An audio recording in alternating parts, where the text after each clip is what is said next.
Assalamualaikum warahmatullahi wabarakatuh.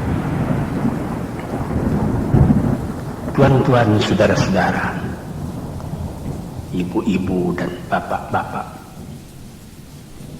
yang sudi mendengarkan keterangan agama yang saya berikan di dalam kaset ini.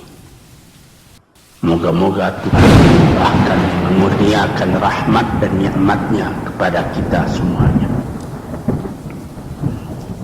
Saya akan membicarakan suatu ayat yang bertemu di dalam surat Al-Baqarah. Bunyinya, Allahu waliyul ladzina amanu yukhrijuhum minadh dhulumati ilan nur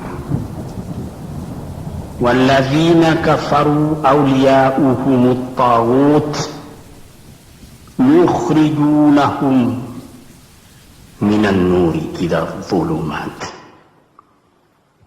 Artinya, Allah adalah menjadi pemimpin bagi orang-orang yang beriman, orang yang mempunyai kepercayaan yang teguh. Dan Allah, apabila orang itu telah betul-betul menganggap Allah menjadi pemimpinnya, Allah pun menjamin mengeluarkannya daripada gelap gulita kepada terang benderang. Gelap gulita kebodohan kepada kecerdasan. Gelap gulita kehidupan tak tentu arah kepada tujuan yang sejati. Sebaliknya, orang yang kafir yang tidak percaya kepada Allah,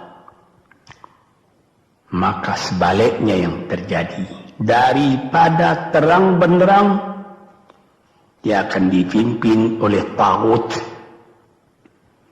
oleh kekuasaan-kekuasaan yang bukan bersandar kepada Allah. Dan yang demikianlah yang akan mengeluarkannya daripada terang benderang kembali ke dalam gelap gulita. Oleh sebab itu, rohani manusia itu adalah melalui di antara gelap dan terang kehidupan itu, di antara terang dan gelap kehidupan. Kalau sekiranya jasmani kita, kalau sekiranya badan kita yang lahir ini diberi cahaya oleh matahari yang terbit di waktu pagi, yang terbenam di waktu sore, rohani kita pun diberi juga terang oleh suatu yang lebih terang dari matahari, yaitu petunjuk dan hidayat Tuhan. Di dalam Al-Quran, Tuhan memberikan bujukan, memberikan jiwa besar kepada orang-orang yang beriman itu. Tuhan bersabda, La tahinu wa la tahzanu wa antumul a'launa in kuntum mu'minin. Engkau ini adalah orang yang tinggi kalau engkau tetap memegang kepercayaan kepada Allah Subhanahu wa ta'ala.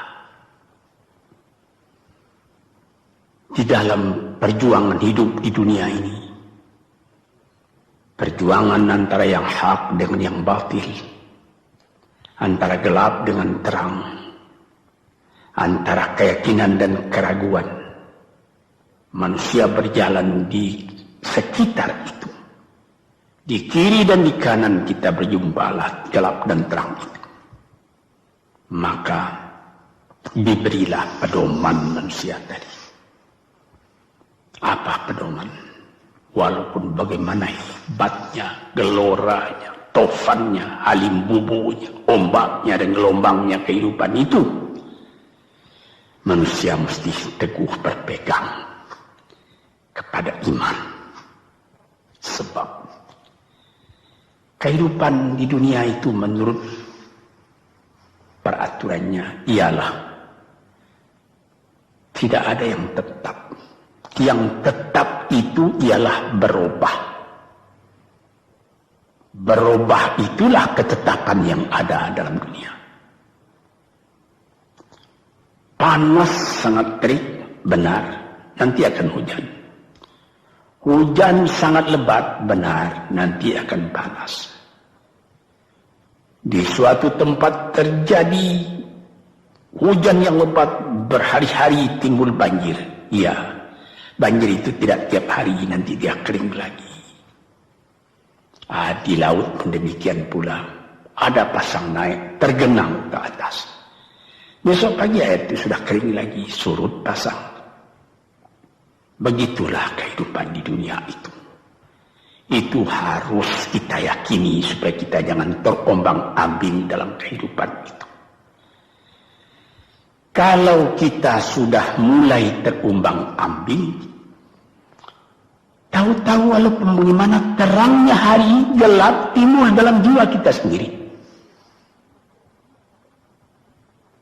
Walaupun panas terik, kita berhujan. Hujan oleh keringat kita sendiri. Jadi yang penting di sini menjaga hati itu. Sampai Rasulullah Nabi kita Muhammad SAW, inna fil jasadi mudghatan, di dalam tubuh manusia itu ada suatu bekuan darah. Idza salahat salahal jasadu kulluhu wa idza fasadat fasadal jasadu kulluhu. Kalau ini segumpal daging baik, seluruh badan jadi baik. Kalau dia rusak, seluruh badan jadi rusak. Apakah itu? Hati. Hati. Kendali terletak dalam hati kita. Hati artinya penuh.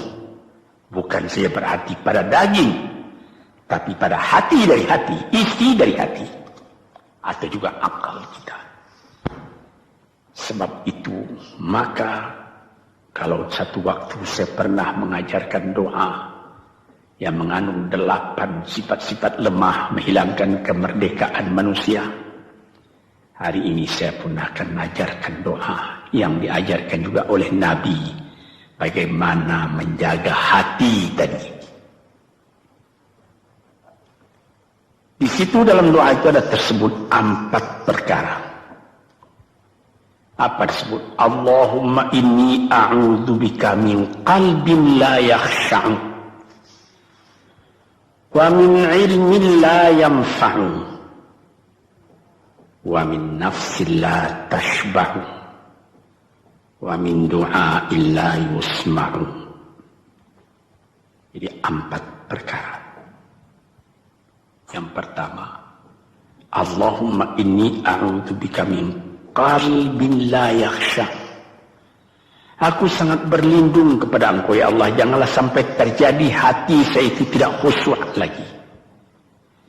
Ini bahaya ini. Mulai bahaya, mengancam kepada manusia. Kalau hatinya tidak khusyuk lagi, hati khusyuk yaitu hati itu tentu jelas tujuannya kepada Allah.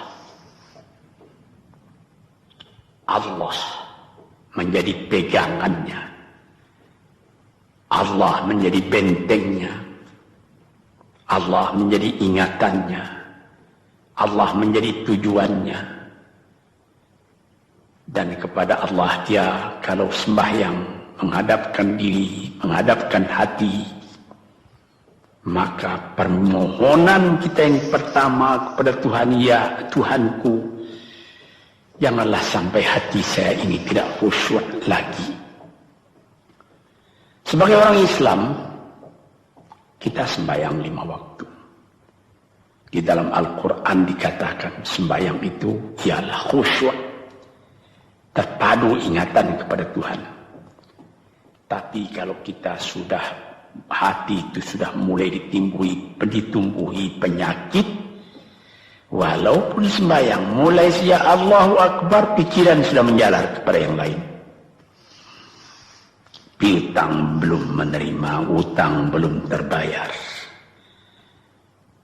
makanan belum masak, macam-macam lah yang teringat.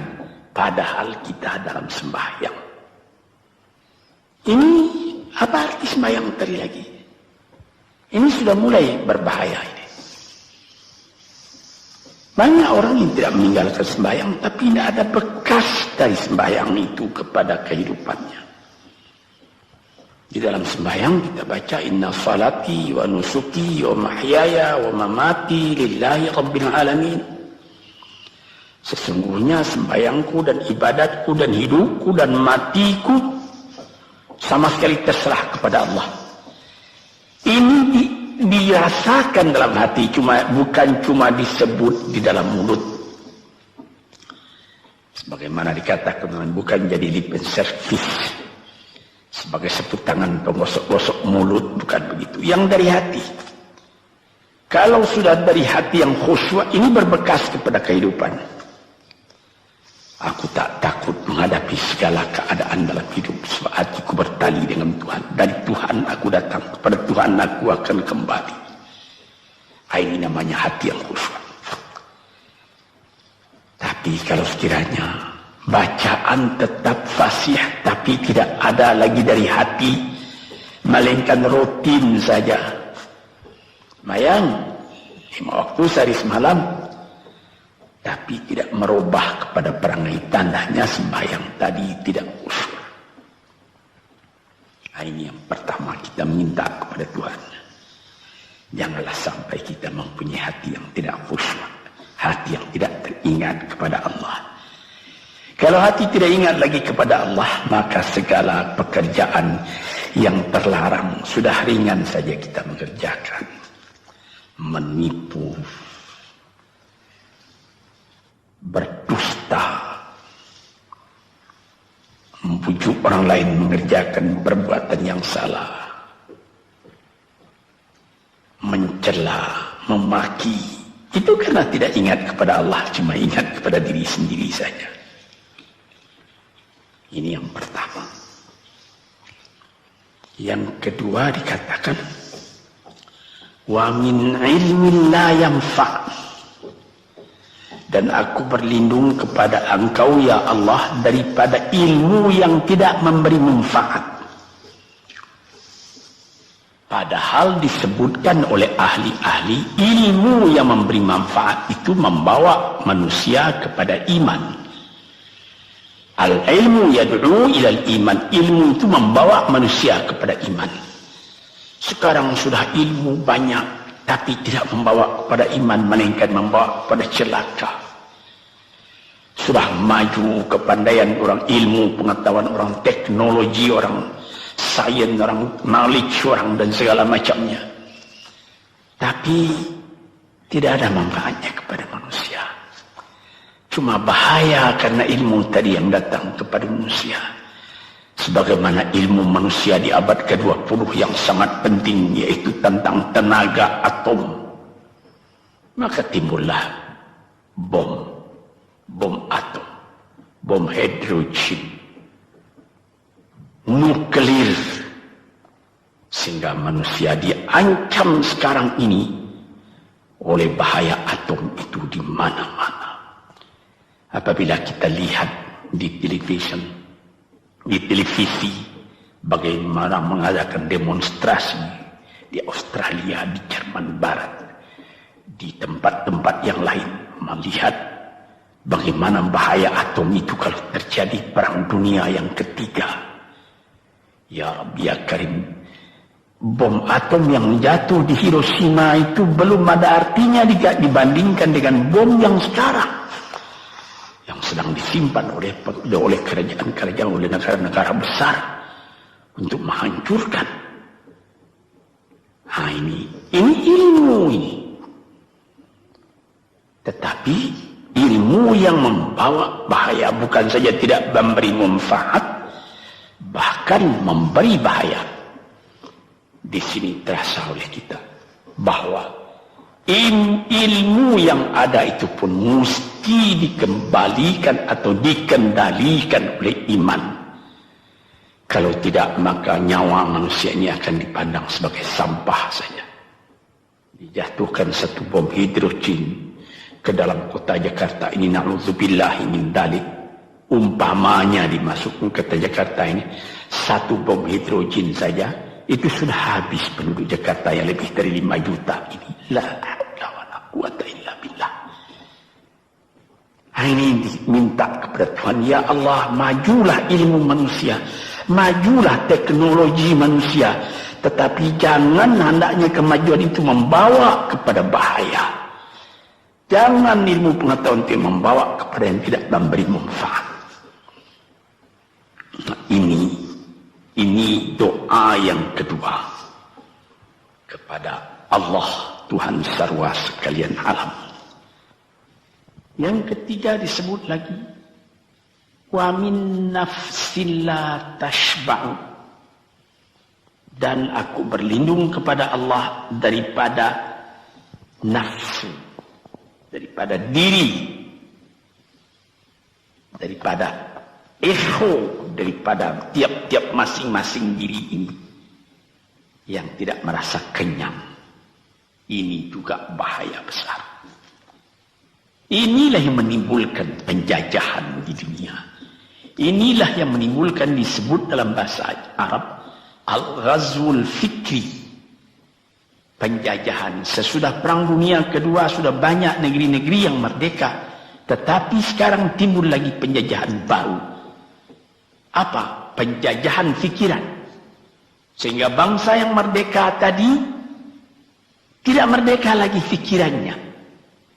Dia merdeka di dalam meniru kepada bangsa yang lebih kuat. Itu namanya terjajah juga. Jadi tuan-tuan yang terhormat, apa pangkalnya ini? Daripada nafsu serakah manusia. Nafsu serakah manusia sebagaimana tersebut di dalam hadis.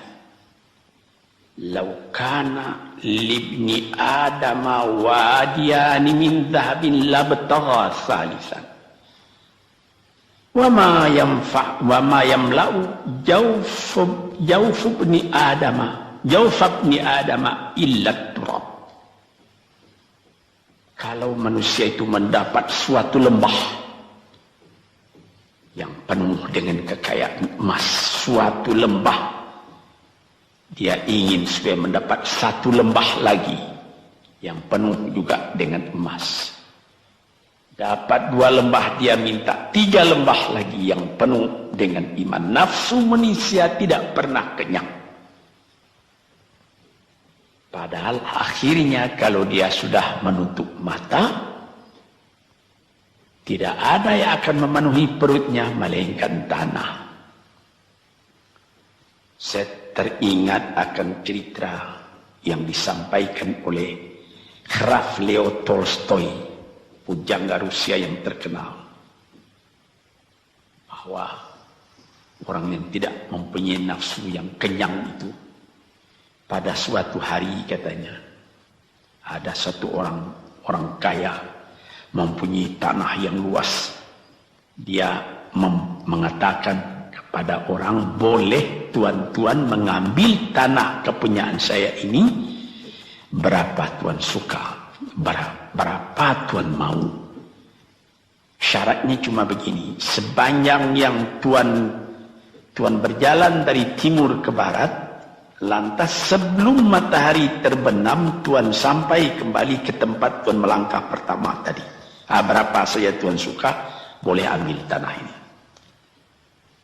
Maka datanglah si tamak tadi.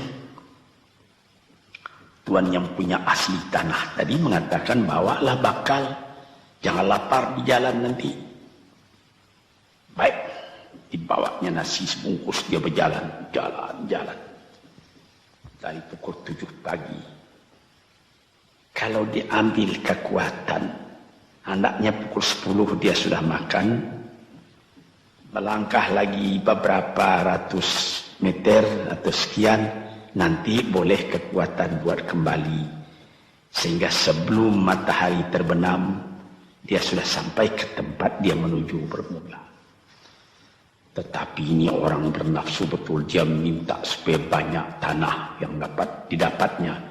Dibawanya nasi sebungkus, tapi dia tidak jalan, di tengah jalan tak berhenti, kan nanti berapa meter itu nanti kalau saya berhenti, tanah yang kurang buat saya. Dia terus berjalan. Dia tidak ingat bahwa kekuatan masa pergi yang lebih cepat dengan kekuatan masa pulang yang lambat itu dia tidak taksir. Dia berjalan saja cepat-cepat. Sudah pukul 1 hari, sudah jauh perjalanan. Lantas nanti kembali. Kelemahan badan, kondisi dan suatu situasi tidak sama lagi. Tidak secepat dia pergi dahulu lagi dia pulang kembali. Maka bukan pukul 7 dia sampai, atau pukul 5 sore tadi dia sampai ke tempat dia berjalan bermula, karena dia jalannya sudah lunglai, kaki sudah penat, badan sudah letih. Kira-kira baru pukul 2 dia tidak dapat berjalan lagi karena sudah lapar. Dia coba makan sedikit pun tidak bisa lagi seenak makan yang tadi. Habis makan pun dia berjalan lagi. Pukul 3 dia terhenti. Jauh lagi baru sampai tempat yang pertama. Menurut syarat yang diberikan oleh mempunyai tanah yang pertama, kalau engkau tidak sampai ke tempatmu yang pertama tadi sorenya, tanah ini tidak engkau dapat lagi semua. Memang tidak sampai dia. Pukul 4 dia sudah berhenti berjalan, tidak kuat lagi. Mata sudah gelap. Akhirnya karena terlalu capek, terlalu penat, mati dia di tengah jalan.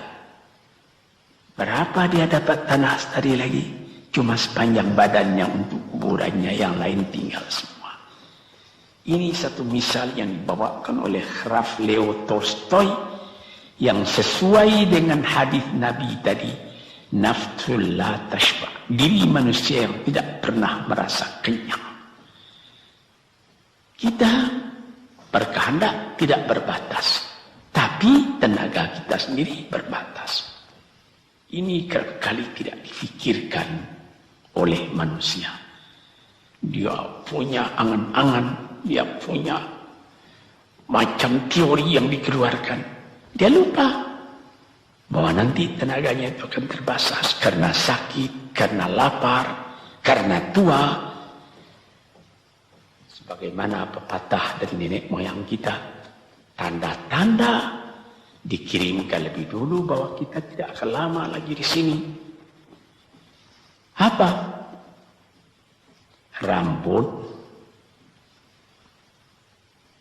gigi, mata sudah mulai kabur. Uban sudah mulai bertabur.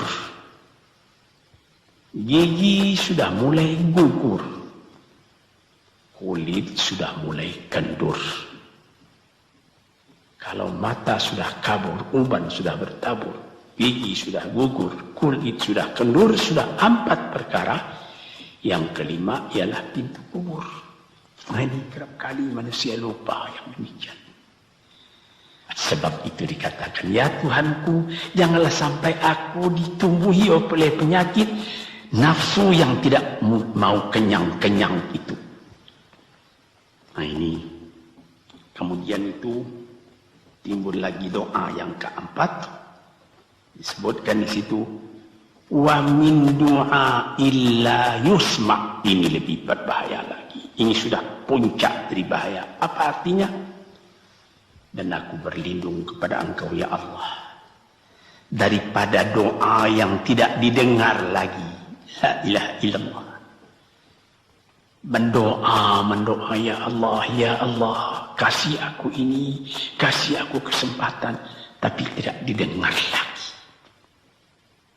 Tuan-tuan, para pendengar kaset yang tercinta, ada tersebut dalam hadis Nabi, wa malbasuhu haram, wa mashrabuhu haram, wa ghudhiya bil haram.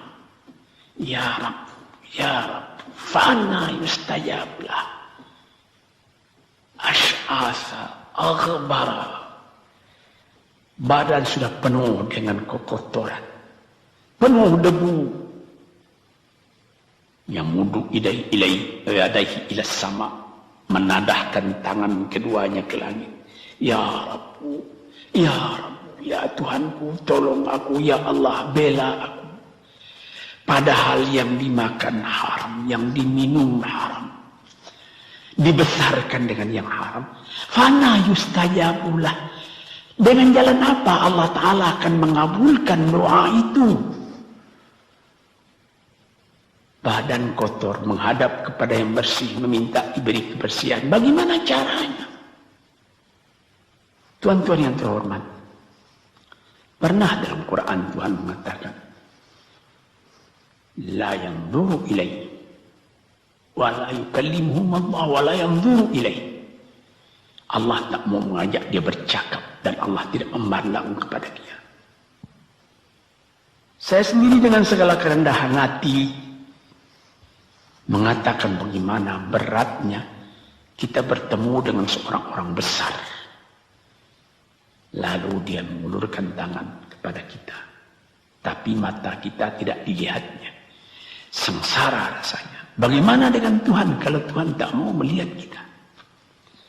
Sebab itu para pembaca, pendengar kaset yang tercinta, berdoalah kepada Tuhan supaya hati kita selalu terbuka. Jangan sampai kita mempunyai hati yang tidak khusyuk, ilmu yang tidak memberi manfaat, jiwa yang tidak pernah kenyang, dan doa yang tidak didengar. Ya Allah, dengarkan doa kami dan tunjukkan kepada kami jalan yang benar dan beri kami terang dalam kehidupan ini. Yang keempat ialah wa min du'a illa yusma. Dan aku berlindung kepada Engkau ya Allah, jangan sampai doaku tidak terdengar, tidak didengar oleh Tuhan. Sebagaimana kita tahu, doa itu adalah mukhul ibadah, tulang sumsum daripada ibadat kita sendiri kepada Tuhan. Segala perbuatan kita patrikan dengan doa, dengan harapan mudah-mudahan diizinkan oleh Allah. Disampaikan maksud kita, macam-macam yang kita minta kepada Tuhan. Tapi kalau doa itu sudah tak diperdulikan lagi oleh Tuhan, apa celaka kita, apa daya kita, apa upaya kita? Di sini kita melihat apa sebab maka doa tidak didengar oleh Tuhan, tidak diperkenankan oleh Tuhan. Tentu saja bukan dari salah Tuhan, melainkan dari salah kita sendiri. Di dalam Al-Quran dikatakan, Iyyaka na'budu wa iyyaka nasta'in. Al-Fatihah tersebut, kepada Engkaulah kami menyembah, ya Allah, dan kepada Engkau kami minta tolong. Tapi dengan tidak sadar, kerap kali kita berbuat terbalik. Iyyaka nasta'in wa iyyaka na'budu, kepada Engkau kami minta tolong, lalu kepada Engkau kami menyembah. Minta tolong dulu baru menyembah. Minta tolong banyak-banyak tapi terima kasih tidak ada. Tentu saja tidak didengar oleh Tuhan. Di dalam satu hadis tersebut, Asy'asa al-Rabbara yamuddu yadaihi ila samai ya Rabbu ya Rabb, wa mat'amuhu haram wa mashrabuhu haram wa malbasuhu haram wa ghudhiya bil haram fa anna yustajabulah. Badan sudah kotor, sudah berkerumut, kesusahan, kegelisahan kehidupan terbayang kepada tubuh sendiri. Lalu menadahkan tangan ke langit meminta kepada Allah, ya Tuhanku, ya Tuhanku. Bagaimana Tuhan bisa mengabulkan? Dengan pikiran yang kotor engkau menghadap kepada Tuhan. Kalau tidak terkabul, jangan Tuhan yang disalahi. Hatimu sendirilah salah. Apa yang kau perbuat dalam kehidupan ini? Di mana terdesak engkau ingat kepada Tuhan. Di zaman kesenangan engkau lupakan Tuhan. Di dalam mendapat percobaan engkau merengek mengadu kepada Tuhan. Jiwa yang seperti ini janganlah sampai timbul pada diri kita sendiri.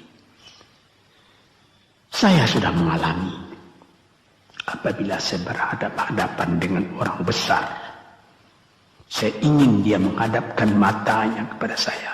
Apa kabar saudara? Kabar baik. Dia lihat mata saya lihat mata dia. Tapi kalau ketika dia bersalam dengan saya, dia melihat kepada orang lain, bukan main sakit hati saya. Apa salah saya maka dia begitu? Mengapa tidak saya yang dipandang? Sedangkan dengan sesama manusia lagi begitu perasaan kita. Bagaimana dengan Tuhan? La yanzuru ilaihim wa la yukallimuhum. Allah tidak memandang sebelah mata kepada Allah, kepada kita. Allah tak mau cakap, tidak mau bercakap dengan kita sepatah pun. Langit mana tempat kita bernaung, bumi mana tempat kita berpijak, kalau sudah demikian keadaannya. Nah, ini yang dijaga tuan-tuan yang terhormat dalam doa keempatnya itu.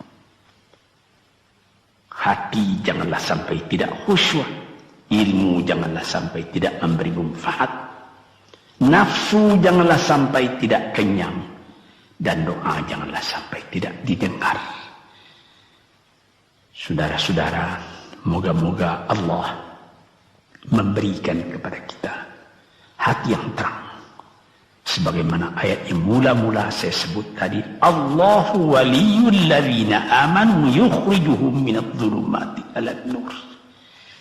Allah lah jadi pemimpin bagi orang yang beriman, sehingga dari gelap gulita dibawa dia oleh Tuhan kepada terang benderang. Walladzina kafaru, tetapi orang-orang yang sudah tidak ada kepercayaannya kepada Tuhan, auliya'uhumut taghut, yang menjadi pemimpinnya bukan Tuhan tapi setan. Dia akan membawa orang itu daripada terang benderang ke dalam gelap gulita. Kita jadi meraba-raba dalam gelap kehidupan. Dalam meraba-raba itu masih ragu entah kemana akan pergi. Maut pun datang. Gelap selalu. Di dunia gelap, di akhirat pun gelap. Na'udzubillah min dzalik.